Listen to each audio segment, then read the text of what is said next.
সর্বজনীন পেনশনের প্রত্যয় স্কিম বাতিলের দাবিতে দ্বিতীয় দিনের মতো কর্মবিরতি পালন করছেন পাবলিক বিশ্ববিদ্যালয়ের শিক্ষকরা। এই বিষয়ে দর্শক জানাতে ঢাকা বিশ্ববিদ্যালয় থেকে সরাসরি যুক্ত হচ্ছেন সহকর্মী মাজহারুল ইসলাম।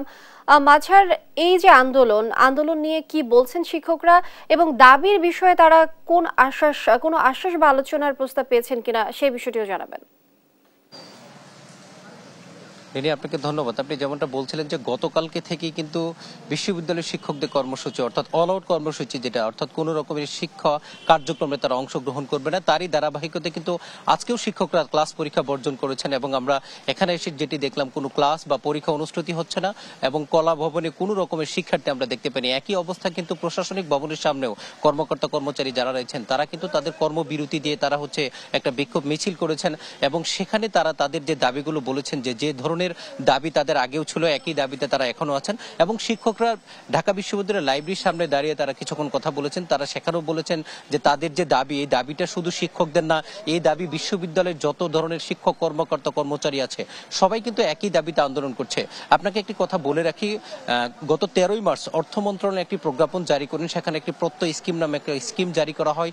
সেই স্কিমে কিন্তু স্বায়ত্তশাসিত, স্বস্বায়ত্তশাসিত এবং রাষ্ট্রায়ত্ত যতগুলো প্রতিষ্ঠান আছে, প্রায় 400 প্রতিষ্ঠানের উপরে কিন্তু এই প্রতিষ্ঠানগুলোর উপর প্রত্যয় স্কিমের আওতায় নিয়ে আসা হয়। এবং সেই ঘোষণার পর থেকে কিন্তু শিক্ষকরা বিভিন্নভাবে আন্দোলন করে আসছিলেন, কর্মবিরতি পালন করে আসছিলেন, কিন্তু এখনো পর্যন্ত তাদের যে সরকারের ঊর্ধ্বতন মহল থেকে এখনো পর্যন্ত তাদের সাথে কথা বলা হয়নি বা তাদের এই দাবি আদৌ মেনে নেওয়া হবে কিনা এই বিষয়ে এখনো পর্যন্ত তারা কোনো আশ্বাস পাননি।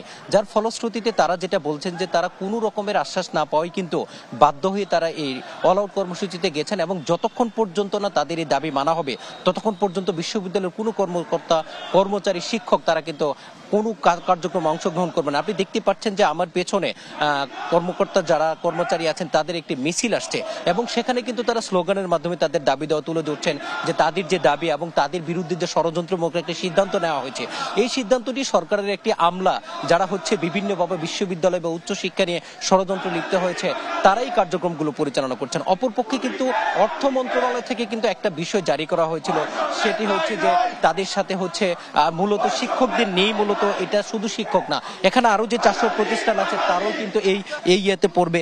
আপনি দেখতে পাচ্ছেন যে একটা মিছিল এই মুহূর্তে যাচ্ছে এবং সেখানে কিন্তু তারা বলছেন তাদের বিরুদ্ধে যে সিদ্ধান্ত নেওয়া হয়েছে এটি একটি হঠকারী সিদ্ধান্ত এবং এই সিদ্ধান্তে মূলত যারা শিক্ষক কর্মকর্তা কর্মচারী আছেন তারা ক্ষতিগ্রস্ত হবেন। যার ফলশ্রুতিতে কিন্তু বৃষ্টি উপেক্ষা করে তারা তাদের কার্যক্রম বন্ধ রেখে তারা কিন্তু এই আন্দোলনে অংশগ্রহণ করেছেন এবং বিশ্ববিদ্যালয়ের কোনো কার্যক্রম হচ্ছে না। সকাল থেকে বিশ্ববিদ্যালয়ের শিক্ষার্থী সরগরম থাকতো, সেখানে কিন্তু শিক্ষার্থী দেখা যাচ্ছে না, পরীক্ষা অনুষ্ঠিত হচ্ছে না। এতে করে কিন্তু শিক্ষার্থী যারা আছেন তারা দুর্ভোগে পড়েছেন এবং গতকালকে আমরা বলেছিলাম যে শিক্ষার্থীদের একটি অংশ বলেছে যে শিক্ষকদের আন্দোলনকে তারা সমর্থন করেন, কিন্তু যদি সেটা দীর্ঘ সময় অতিবাহিত এই আন্দোলনটি তাহলে কিন্তু তাদের শিক্ষা কার্যক্রম ব্যাহত হবে এবং করোনাকালীন সময়ের পরে যে ক্ষতিটা তারা এতদিনে পুষিয়ে উঠেছিলেন সেটি কিন্তু সেই ক্ষতিতে তারা আবার সেই ক্ষতির মধ্যে পড়বেন।